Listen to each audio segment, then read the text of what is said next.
하나님께서 주신 말씀은 마태복음 24장 1절에서부터 14절까지의 말씀입니다. 이 시간에 함께 교독하도록 하겠습니다.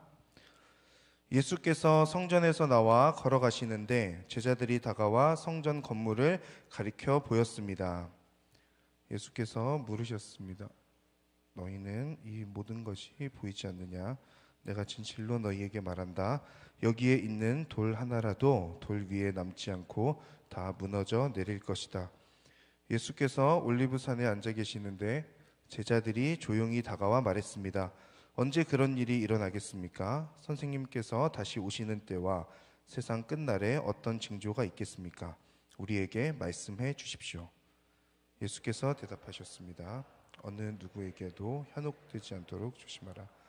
많은 사람들이 내 이름으로 와서 내가 그리스도다 하고 주장하면서 많은 사람들을 현혹할 것이다. 전쟁의 소식과 소문을 듣게 될 것이다. 그러나 결코 놀라지 말라.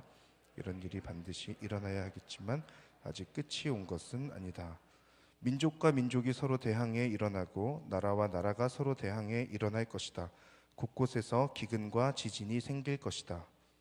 이 모든 일은 진통의 시작일 뿐이다. 그런 후에 사람들이 너희를 핍박당하도록 넘겨주고 너희를 죽일 것이며 모든 민족이 나로 인해 너희를 미워할 것이다.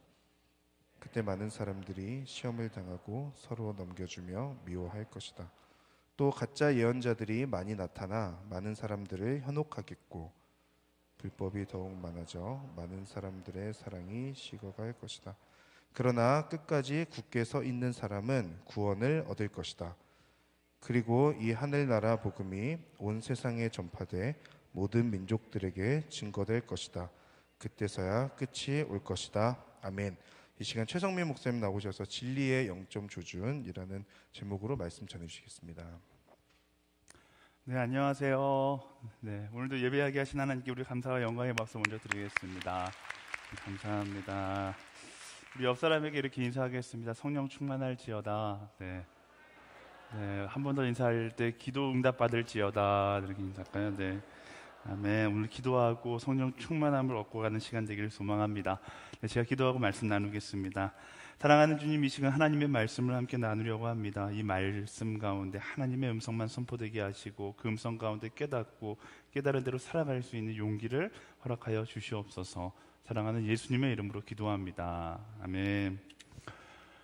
네, 오늘 우리가 살아가는 시대는요, 엄청난 속도로 발전을 하고 있습니다. 불과 15년, 20년 전만 해도 상상도 못할 일들이 오늘 현실이 되어 나타나고 있습니다. 2009년에 제가 아마존에 들어가기 전에는 스마트폰이 없었거든요. 아마존에 들어갔다 나오니까 스마트폰이 생겼더라고요. 그 1년 사이에 어마어마하게 세상이 바뀌어 있었는데 그 이후로도 지금 세상이 엄청나게 빠른 속도로 바뀌고 있습니다. 코로나를 지나면서 이런 기술들이 더 빨리 발전해서 이제는 매일마다 신기술이 선보이는 그런 시대가 되었죠. 요즘에 한참 유행하는 챗 GPT, 저도 너무 궁금해서 오늘 그 챗 GPT에 들어가서 쳐봤어요. 마태복음 24장으로 설교를 대신 써주면 안 될까? 치니까 놀라운 사실은 AI가 설교를 막 써주는 거예요. 그렇다고 제가 그 설교문을 들고 올라온 건 아니고요. 어쨌든 그런 시대가 되어버렸다라는 것입니다.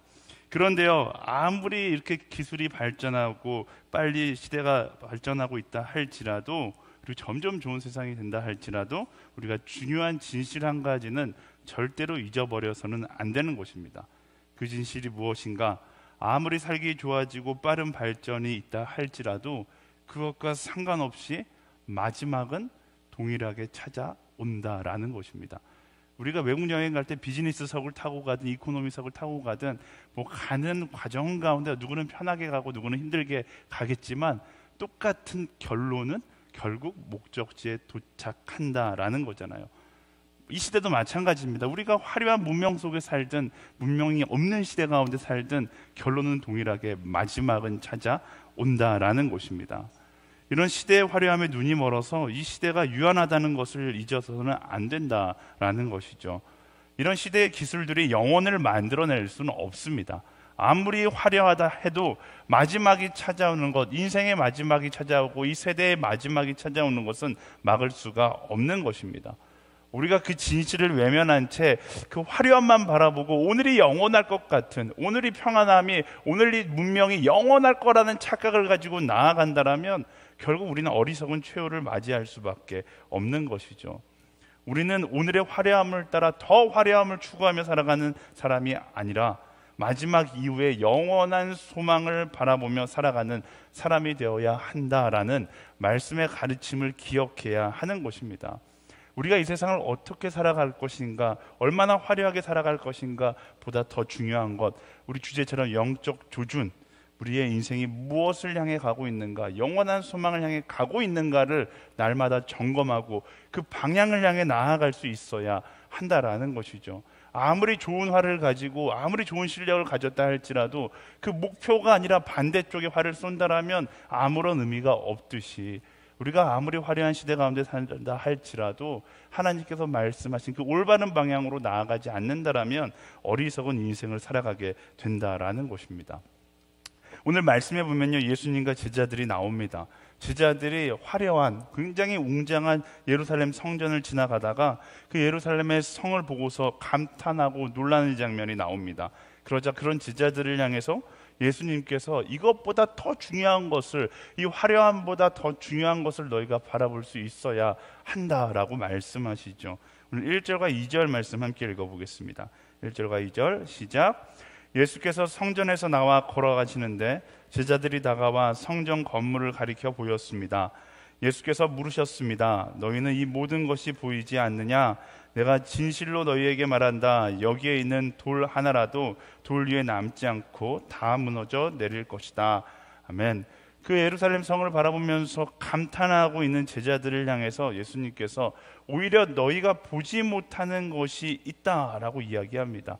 그리고 보지 못하는 것이 무엇인지 말씀하시는데, 너희가 보고 있는 이 웅장한 예루살렘 성전도 결국 다 무너져 내릴 것이다.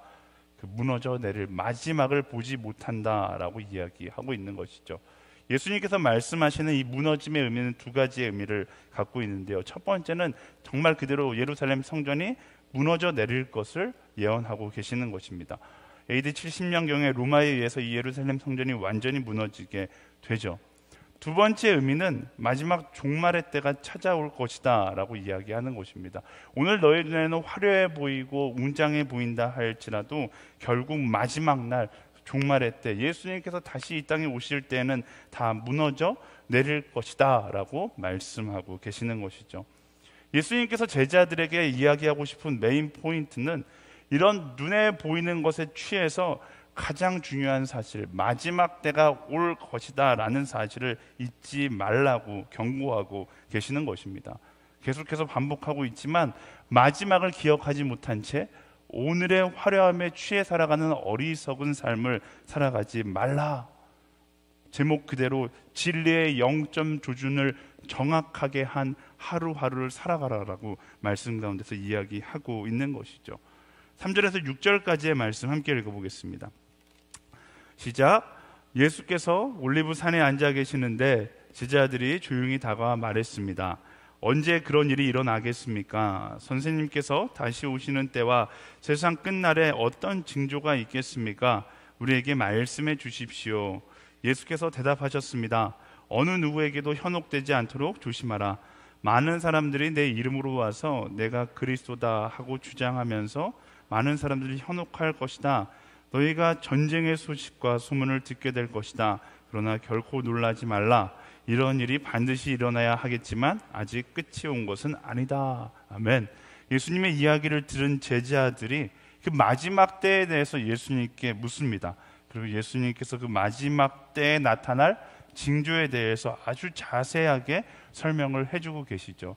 근데 이런 미래에 대한, 마지막 날에 대한 예언을 오늘 우리가 묵상할 때마다 깨닫게 되는 사실 한 가지는 2000년 전에 이 말씀이 기록되었는데 마치 예수님이 오늘을 보고 계신 것처럼 이야기를 하고 계신다라는 것입니다. 그 설명들이 놀라울 정도로 오늘 우리가 살아가는 삶과 일치해요. 징조를 한 가지 한 가지씩 보면요, 첫 번째 징조는 거짓 그리스도의 출현과 미혹이라고 말씀하십니다. 여러분 어떻게 생각하세요? 오늘 제가 찾아보니까 2021년 기준으로 한국의 자칭 하나님이 20명이고요. 재림 예수가 50명이라고 이야기합니다. 이상하게 수많은 재림 예수가 나타나셨거든요. 근데 돌아가셨는데 계속해서 점점 더 많은 예수님이 이 시대 가운데 등장하고 있는 게 현실인 것이죠. 두 번째 징조는 전쟁과 기근, 지진 현상이 일어날 것이다 라고 이야기합니다. 여러분, 사람의 이기심을 인한 전쟁이 전 세계 가운데 끊이지 않고 있습니다. 기근이 어디 있는가? 하지만 조사 자료에 의하면 지금 이 시기에도 7억 명 이상의 사람들이 기아선상 가운데 서 있고, 당장 먹을 것을 구하지 못하면 4억 명 이상의 숫자가 기아로 죽을 위기에 있다라고 조사가 이야기합니다. 지진이야 뭐 말할 것도 없이 곳곳에서 지난 100년보다 지난 몇 년, 10년 사이에 지진이 훨씬 더 많이 일어났다고 이야기할 만큼 많은 지진들이 일어나고 있습니다. 세 번째 징조는 성도들의 박해와 가짜 선지자들의 출현입니다. 성도들의 박해, 여러분 경험하고 있잖아요. 예수 믿는 것이 예전처럼 자랑스럽게 여겨지는 시대가 점점 지나가고 있습니다. 예수 믿는 것이 점점 힘들어지고 있어요. 이거는 이슬람 민족이나 신앙의 자유가 없는 나라의 이야기가 아니라 종교의 자유가 있는 나라들조차 예수님에 대해서 이야기한다는 이유만으로 손가락질 받고 비판받는 시대가 되어가고 있습니다. 또한 이런 시기 가운데 달콤한 말들, 타협의 신앙, 변질된 신학들이, 거짓 선지자들이 넘쳐나고 있습니다. 종교다운주의나 자유주의 같은 변질된 외침이 세상 가운데 점점 늘어나고 있고 교회 가운데도 점점 들어오고 있는 사실입니다. 네 번째 징조는 불법의 횡행과 식어버린 사랑입니다. 사람의 이기심에 따라 법이 만들어지기 시작하고 사람의 이기심에 눌려 사랑의 모습은 점점 사라져가는, 서로 미워하고 증오하는 것이 너무나 일상이 되어버린 현실들을 발견하게 됩니다. 예수님의 말씀과 오늘 우리가 살아가는 현실을 비교해 봤을 때 우리는 직감할 수 있죠. 무엇을 직감할 수 있어요? 마지막 때가 다가오고 있다라는 것입니다.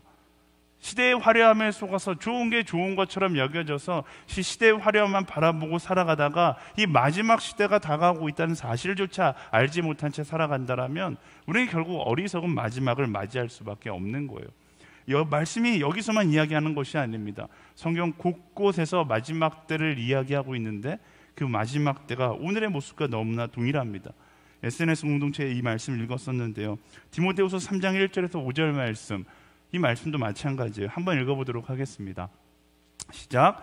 너는 이것을 알아라. 말세에 어려운 때가 올 것이다.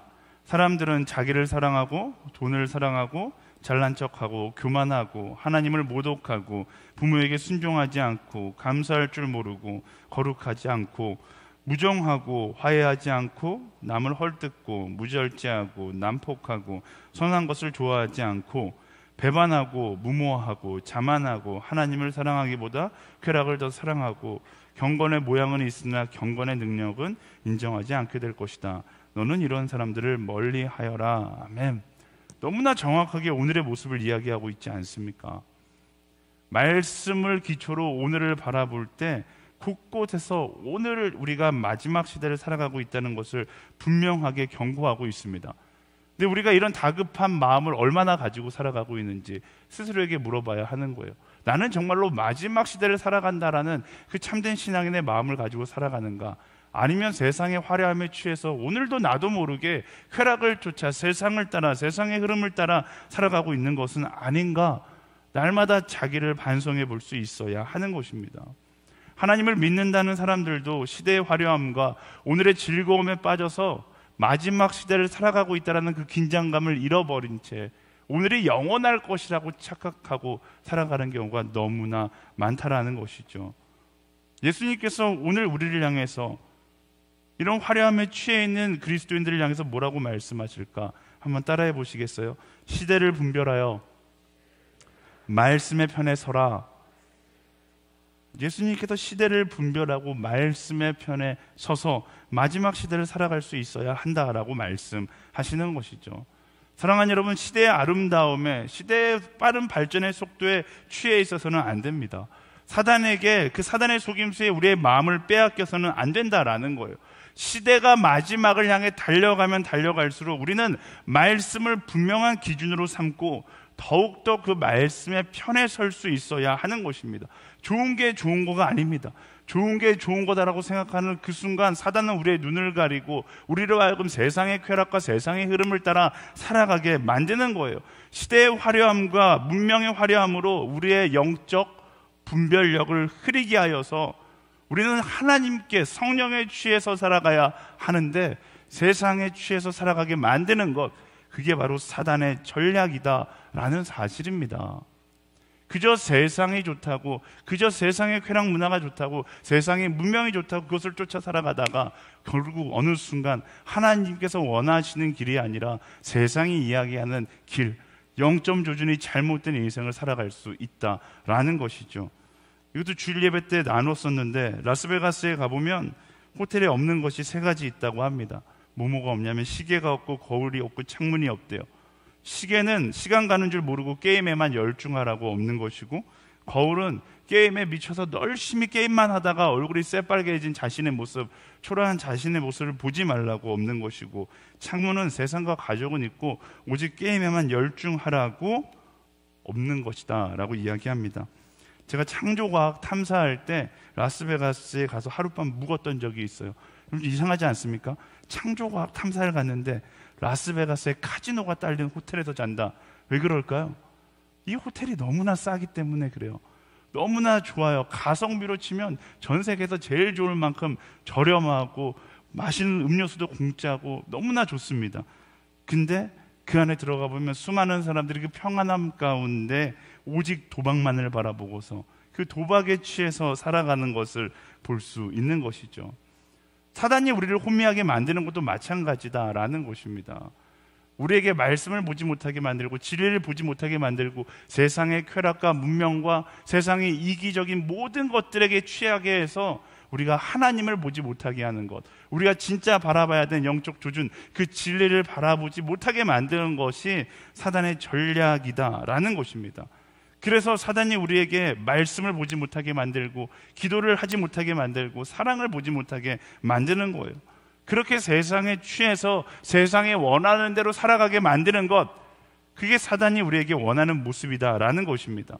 그렇게 영적 분별력을 잃어버린 채 인생을 탕진하며 살아가게 만드는 것, 하나님께서 우리라는 한 사람을 창조하셔서 말씀을 따라 살아가며 세상 가운데 사랑을 이야기하고 땅끝까지 이런 증인이 되는 복음의 전함의 사명을 주셨는데 그 사명을 잊어버린 채 그저 오늘을 누리며 살아가는 초라한 인생으로 전락시켜 버리는 것이 바로 사단의 작전이다라는 것이죠. 사랑하는 여러분, 우리가 그것을 자각하고서 그것에 대해서 경계할 수 있어야 하는 거예요. 정말 우리가 경계해야 하는 것은 교회를 다니고 있지만 화요성령집회에 나와 있지만 여전히 영적 분별력을 잃어버린 상태일 수 있다라는 것입니다. 스크루테이프의 편지에 보면 교회를 다니고 있다라는 사실 하나만으로 그 사람에게 안정감을 주어서 내 신앙은 괜찮다라고 착각하게 만드는 것이 사단의 전략인 것이죠. 교회는 다니지만, 몸은 교회에 나와 있지만 정작 말씀과 기도와 사랑이 내 삶 가운데는 없다라면 우리는 비어있는 신앙인일 수밖에 없다라는 사실을 분별할 수 있어야 하는 것입니다. 사랑하는 여러분, 시대의 혼미함으로부터 깨어나십시오. 좋은 게 좋은 것이 아닙니다. 세상 가운데 마냥 세상이 이야기하는 대로 모두가 그 길을 걸어간다고 해서, 함께 걸어간다고 해서 그것이 좋은 것이 아닙니다. 우리는 말씀 앞에서, 진리 앞에 서서 내 신앙의 영점 조준을 정확하게 하고 하나님께서 원하시는 그 방향으로 나아갈 수 있는 우리 모두가 되어야 하는 것이죠. 시대가 악합니다. 우리의 영적 분별력을 흐리게 하기 위해서 사단이 정말로 지금 전력으로 공격하고 있어요. 이런 시대 가운데 우리는 어떻게 해야 돼요? 깨어서 하나님의 그 시선을 가지고 영적 분별력을 가지고 나아갈 수 있는 우리 모두가 되어야 하는 것이죠. 우리 옆 사람에게 선포하겠습니다. 깨어날지어다. 아멘. 예수님께서 우리에게 깨어 영적 분별력을 가지고 어떻게 살아가라고 말씀하시는가, 오늘 13절 말씀 함께 읽어보겠습니다. 13절 말씀 시작. 그러나 끝까지 굳게 서 있는 사람은 구원을 얻을 것이다. 아멘. 예수님께서 말씀하시길 우리에게 끝까지 굳게 서라고 말씀하십니다. 그리고 끝까지 굳게 서 있는 사람들이 구원을 얻게 될 것이다 라고 말씀하시는 것이죠. 어디에 굳게 서야 하는가? 너무나 당연한 것이죠. 하나님의 편에 굳게 서야 하는 것입니다. 하나님의 편에 온전히 굳게 서야 하는 거예요. 제가 자주 반복해서 하는 이야기지만 마지막 시대에는 여러분 이제까지 어떻게 살았는지는 중요하지 않아요. 우리가 마지막 시대라는 것을 자각한다면 어떻게 서야 될까요? 어설프게 세상에 그리고 하나님께 한 발 한 발 걸친 인생이 아니라, 미지근한 그런 신앙이 아니라 온전히 하나님의 자리에 서 있는 그런 인생이 되어야 하는 것입니다. 미지근한 신앙으로 살아가려고 하면 안 돼요. 차든지 뜨겁든지 우리가 명확하게 예수님의 편에 서는 신앙생활을 할 수 있어야 하는 것입니다. 다른 때는 모르겠어요. 어제는 모르겠어요. 하지만 적어도 오늘은, 우리가 마지막이라는 사실을 자각한 오늘 이 순간만큼은 애매하게 서 있겠다라는 그 안일한 마음을 내려놓고, 중간지대에 서 있겠다라는 그런 어설픈 생각을 내려놓고 온전히 말씀의 편에, 온전히 예수 그리스도의 그 편에 설 수 있는 사람들이 되어야 한다라는 것입니다. 이 시대를 살아가는 너무나 많은 그리스도인들이 중간지대에 있으려고 해요. 세상의 쾌락은 쾌락대로 누리고 신앙은 신앙대로 가지고 살아가는 것, 그것이 쿨한 그리스도인의 모습처럼 여겨지는 것이죠. 세상도 그걸 쿨한 그리스도인이라고 해서 박수 쳐줘요. 야, 교회가 너무 보수적이야, 고리타분해, 세상도 이해하고 예배도 드리고 얼마나 좋아. 너무나 많은 청년들이 그것이 쿨한 그리스도인인 것처럼 착각하고 그 애매함에 서 있는 것이 정답인 신앙이라고 착각하며 살아갑니다. 그런데 정말 그럴까요?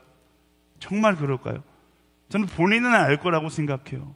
정말 본인은 하나님 앞에서, 하나님, 내가 떳떳하게 당신의 편에 서 있는 참된 신앙인입니다 라고 이야기할 수 있을까요? 요한복음 21장에 보면 우리가 잘 아는 장면이 나오잖아요. 예수님께서 베드로에게 너가 나를 사랑하느냐 이렇게 3번 물으세요. 제가 이 장면을 말씀 묵상하는데, 제가 학교 다닐 때 교수님께서 저에게 알려주신 묵상법 중에 하나가 짧은 말씀이지만 읽고 또 읽고 또 읽어라. 3시간은 이 말씀을 읽으면 너의 묵상 가운데 놀라운 일이 일어날 것이다, 이렇게 말씀하셨던 교수님이 계세요. 그래서 1시간을 읽으면 갈릴리 바다의 파도 소리가 너의 귀에 들리기 시작할 것이고, 2시간 성경을 읽으면 베드로의 모습이 보이기 시작할 것이고, 3시간 성경을 읽으면 갈릴리 바닷가에 2발을 담그고 있는 베드로가 너가 될 것이다, 이렇게 이야기하셨거든요. 그래서 저도 그 말씀, 그 이야기가 너무 마음 가운데 깊이 남아서 이 말씀을 묵상하다 보니까 막 마음 가운데 갑자기 두려움이 찾아오는 거예요. 제가 베드로가 돼서 예수님께서 저에게 물으시는 거죠. 성민아, 너가 나를 정말로 사랑하니? 주님이 아십니다. 예수님께서 뭔가 못마땅한 표정을 지으시면서 성민아, 너가 나를 정말로 사랑하니? 그때 제가 뭐라고 대답할까요?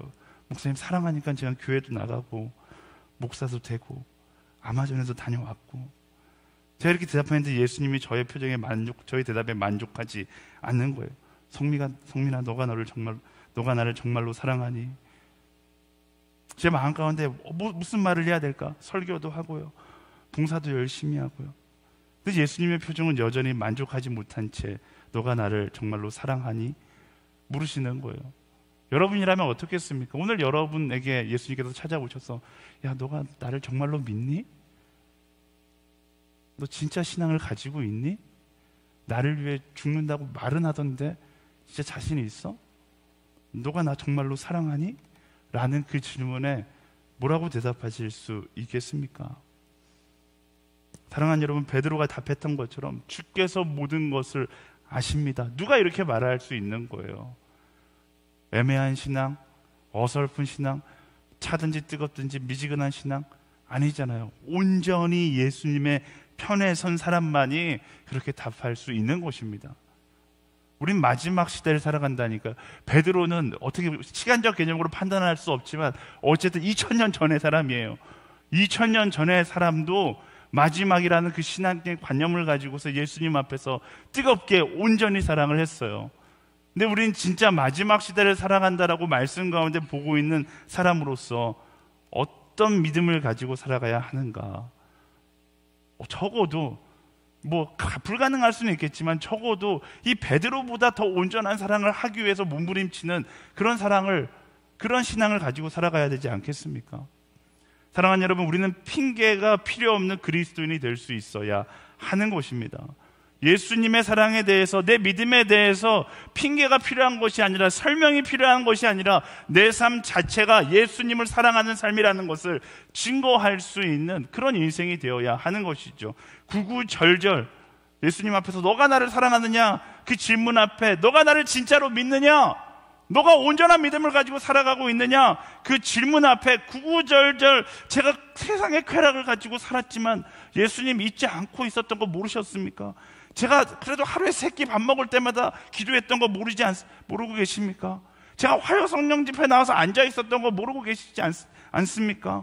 이렇게 핑계대는 것이 아니라 베드로처럼 주님, 당신이 아십니다 이야기할 수 있는 그 온전한 신앙을 살아가는 사람, 그게 마지막 시대를 살아가는 그리스도인의 모습이 되어야 하지 않겠습니까?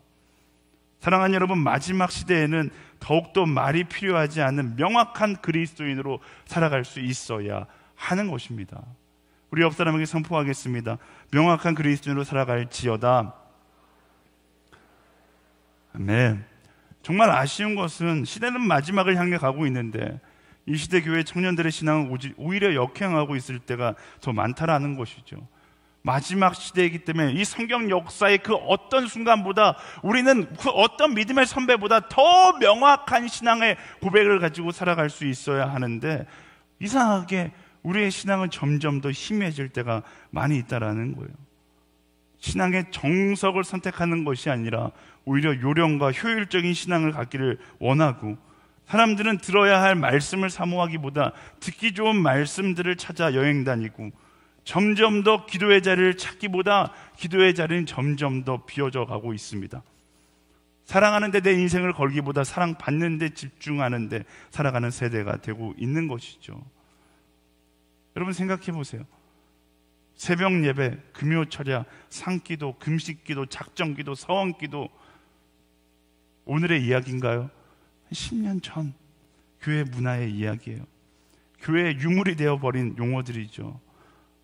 뭔가 잘못되지 않았습니까? 시대는 마지막을 향해 가는데 정말 뜨겁게 하나님을 믿었다, 뜨겁게 기도했다, 뜨겁게 예배했다, 전심으로 주를 찬양했다, 이런 이야기들은 점점 과거의 전설로 되어가고 있는 거예요. 무언가 이상하지 않습니까? 마지막 시대를 향해 가면 점점 더 뜨겁게 기도하고 점점 더 하나님께 매달리고 점점 더 내 인생을 하나님께 올인하는 사람들이 나와야 하는데 오히려 역행하고 있는 시대가 되어가고 있는 것이죠. 기도의 야성을 회복해야 하고 정말로 하나님 없이 살지 못하는다라는 그 고백이 우리의 삶 가운데 진실된 고백으로 회복되어야 하는 것입니다. 우리 옆 사람에게 선포하겠습니다. 신앙의 야성을 회복할지어다. 아멘. 저는 간절히 소망합니다. 이 화요성령 집회를 통하여서 신앙의 야성들이 회복되어지기를 간절히 소망합니다. 그래서요, 2월 마지막 주 화성은요, 신앙의 야성을 회복하기 위해서 제가 건의했어요. 저희가 7시 반에서 9시 반, 10시까지 기도하는데 2월 28일 날 화요성령 집회는 10시간 기도회로 드리자. 그래서 7시 반에 시작해서 새벽 5시 반까지 한번 기도해보자. 대청 본부장 되니까 좋아요. 말하면 다 돼요. 근데 3월 1일 날 쉬는 날이니까 2월 28일 날 다 같이 모여서 우리 기도의 야성을 회복하기 위해 이 시대 청년의 시대와 교회를 위해서, 나라와 민족을 위해서 기도하는 기도의 자리를 가져보자. 뭐 얼마나 모일지 모르겠어요. 하지만 저는 그렇게 생각해요. 10년 전에는 정말로 많은 사람들이 모였겠죠. 그렇다면 신앙의 야성을 가지고 마지막 시대를 살아간다 이야기하는 사람들이라면 이젠 더 기도의 자리를 찾아서 기도하러 나와야 하는 것입니다. 더 기도하기 위해서 내 인생을 드려야 하는 것이고, 이 분별하기 어려운 이 시대 가운데 어떻게 기도하지 않고 살아갈 수 있습니까? 시대의 다급함을 가지고 기도할 수 있는 우리 모두가 되기를 예수님의 이름으로 축원합니다. 28일 날 일정 다 빼세요. 3월 1일 날 뭐 데이트할, 교회 와서 데이트하세요. 영상으로 예배드리시는 분 28일 날 나와서 우리 함께 정말로 기도의 야성을 회복하는 그런 시간들이 되기를 예수님의 이름으로 축원합니다. 마지막 시대에 여러분 무엇이 옳은지, 어떻게 살아가는 것이 옳은지 너무나 말씀이 명확하게 이야기하고 있지 않습니까? 고민하지 마세요.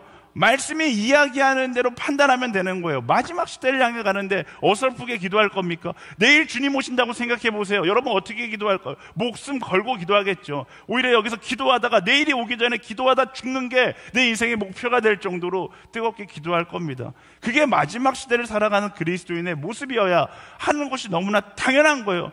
마라나타 주 예수여 속히 오시옵소서, 그렇게 외치고 고백하는데 예수님을 만드는 것이 아니라 예수님께 나를 맞추는 것이 신앙이에요. 말씀을 내 삶 가운데 끼워 맞추는 것이 아니라 말씀에 내 삶을 조각조각 내어서 말씀을 따라 살아가는 것이 참된 신앙인 것입니다. 어저께까지 어떻게 살았는지 중요하지 않다니까요. 마지막 시대를 살아가기로 결단한 오늘, 마지막 시대를 살아가고 있다는 것을 마음 가운데 깨달은 오늘부터 우리는 마지막 시대를 살아가는 참된 신앙인으로 살아갈 수 있어야 하는 것입니다. 우리 옆 사람에게 선포하겠습니다. 마지막 시대를 살아가는 신앙을 가질지어다. 이렇게 선포할까요? 아멘. 그리고 예수님께서 마지막 날에 우리가 가져야 될 가장 중요한 모습을 말씀하십니다. 14절 말씀 함께 읽어보겠습니다. 14절 말씀 시작. 그리고 이 하늘나라 복음이 온 세상에 전파돼 모든 민족들에게 증언될 것이다. 그때서야 끝이 올 것이다. 아멘. 너무나 당연한 이야기, 너무나 중요한 메시지를 이 말씀 가운데 하십니다. 마지막 시대에 우리는 어떤 모습으로 살아가야 하는가? 복음을 증거하는 사명을 다하는 모습으로 살아갈 수 있어야 한다라는 것입니다. 여러분 마음 가운데 복음을 전하고자 하는 열정이 있습니까? 마지막 시대를 살아가는 그리스도인에게 이거는 선택의 열정이 아니라 누구나 다 가져야 되는 열정이에요. 하나님 나라가 다가오고 있는데 믿지 않았고 그저 죽어가는 사람들을 바라보면서 잘 죽어라, 이게 그리스도인의 모습이 될 수 없다라는 것이죠. 하나님 나라가 다가오고 있다라는 것을 알면 우리의 마음 가운데 복음을 전하지 않고서는 견딜 수 없는 그 뜨거운 심장이 있어야 한다라는 거예요. 오래전에 오늘의 교회 한 그 선교 작정 헌금 시간에 인도네시아의 한 선교사님이 이제 영상이 있었는데요. 그 선교사님이 마지막 장면에 이런 고백을 하시는 거예요. 보통 그런 비전 헌금 영상 마지막은 최고로 감동 있는 장면을 넣잖아요. 선교사님이 이렇게 이야기하는 거예요. 저는 날마다 기도합니다. 주님 지금 오시면 안 된다고요. 지금 오시면 복음을 듣지 못하고 죽어가는 저 이슬람의, 저 무슬림의 사람들은 어떻게 합니까? 지금 오시면 안 됩니다. 그런 고백을 하는 거예요.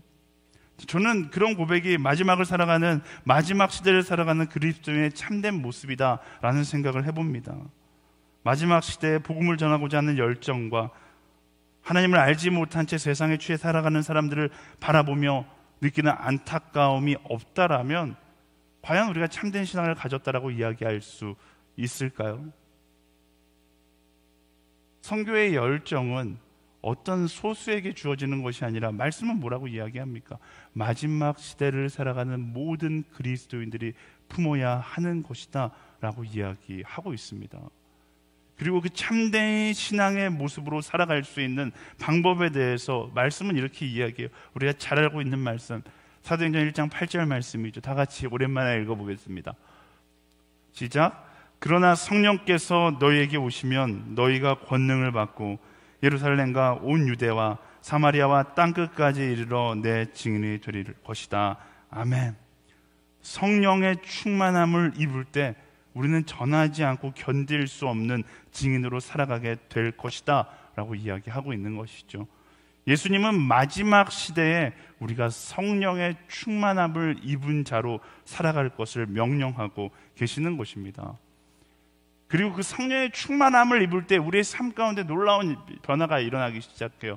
이전에는 성령의 충만함을 잊지 않고 세상에 수속되어 살아갈 때에는 세상의 문명과 세상의 이기가 어떤 거였어요? 나를 혼란스럽게 만들고 나를 어렵게 만들고 나를 분별력을 잃어버리는 한 사람으로, 초라한 사람으로 만드는 것들이었지만 성령의 충만함을 입으면 그 순간부터는 세상의 모든 것들이, 세상의 모든 문명과 이기가 어떻게 되는 거예요? 복음을 전하는 도구가 되는 것입니다. 세상에게 정복당할 것인가, 아니면 세상을 정복하고 그 하나님께서 주신 축복을 가지고 복음을 전하는 사람이 될 것인가, 그것이 어디서 결정나는가? 내 안에 성령의 충만함이 있는가로부터 결정나는 것입니다. 사랑하는 여러분, 마지막 시대에 성령의 충만함을 입은 모두가 되기를 예수님의 이름으로 축원합니다. 또 마찬가지예요. 초대교회가 2000년 전 초대교회가 성령의 충만함을 입어 뜨거웠던 선교 역사를 써내려갔던 거 우리 사도행전 말씀을 통해서 보잖아요. 그리고 그 역사를 보면서 부러워해요. 하나님, 우리 가운데서 성령의 충만함이 있어서 이때 가졌던 그 성령의 뜨거움을 우리도 갖게 하여 주십시오. 보면서 부러워하죠. 근데 부러워할 것이 아니라니까요. 그때는 교회가 처음 생겼을 때 성령에 불타는 교회가 되었던 것입니다. 여러분 상식적으로 생각을 해보세요. 초대 교회가 불타야겠어요? 마지막 시대를 살아가는 오늘의 교회가 불타야겠습니까? 그때 촛불 하나라면 지금은 산을 태우는 불이 되어야 하는 시대가 마지막 시대인 것입니다. 마가의 오순절 대락방에 120성도가 불타올라서 기도했다라면 오늘 마지막 시대 하나님 120성도가 이것이 아니라 적어도 100배, 1000배, 12,000명, 12만 명은 성령의 불을 받아서 열방을 향하여 나아가는 놀라운 역사가 있기 위하여 기도할 수 있는 시대가 되어야 하는 것이죠. 사랑하는 여러분, 정신 차려야 합니다. 처음 같은 불이 아니라 처음부터 100배, 처음보다 100배, 1000배 뜨거운 성령의 불을 받은 교회가 되어야 한다라는 것입니다. 그때는 뜨거웠지 2000년 전의 추억을 회상하는 교회가 아니라 이 마지막 시대를 살아가는 교회는 그때보다 훨씬 더 뜨거운 교회가 돼야 되고 그때보다 훨씬 더 뜨거운 성령의 심장을 가진 한 사람이 되어야 한다라는 것입니다. 미지근하게 살 것이 아니에요. 그때보다 더 온전히 예수님의 편에 서서 성령의 사람이 되어서 말씀이 이야기하는 것처럼 땅끝까지 이르러 증인이 되는 성령의 역사를 써내려가는 교회, 성령의 역사를 써내려가는 한 사람이 되어야 한다라는 것입니다. 사랑하는 여러분, 성령의 충만함을 위하여 기도하십시오. 우리 옆 사람에게 선포하겠습니다. 성령 충만할지어다. 마지막 시대의 그 어느 때보다 이 성경의 역사에 기록되지 않은 그 어느 때보다 더 뜨거운 성령의 역사가 오늘 우리 가운데 있기를 소망하고 기도해야 한다라는 것입니다. 우리 화요 성령 집회 가운데 또 여러분 각 사람의 인생 가운데 이 뜨거웠던 것이 2000년 전 속의 역사, 추억 속의 역사가 아니라 오늘 나의 고백, 오늘 나의 삶이 될 수 있어야 하는 것이죠. 오늘 그것을 위해서 함께 기도하는 밤이 되기를 예수님의 이름으로 축원합니다. 말씀을 정리하겠습니다. 화려함으로 가려져 있지만 말씀이 이야기하는 분명한 진실은요, 우리가 부정할 수 없는 진실은 우리는 마지막 시대를 살아가고 있다라는 것입니다. 말씀이 분명하게 이야기하고 있잖아요. 그리고 그 마지막 시대에 우리는 어떤 모습으로 살아가야 하는가? 예수님께서 말씀하시길 첫 번째, 시대를 분별하여 말씀의 편에 서라라고 이야기하십니다. 시대의 아름다움에 취해 있는 것이 아니라 사단의 속임수에 마음을 빼앗기지 않고 말씀을 기준 삼아 그 어느 때보다 더욱더 분명하게 분별하고 더 말씀의 편에 선 그리스도인으로 살아갈 수 있어야 하는 것이죠. 두 번째, 온전히 예수님의 편에 선 명확한 그리스도인으로 살아가라라는 것입니다. 그 어느 때보다 우린 더 명확한 그리스도인이 되어야 하는 거예요.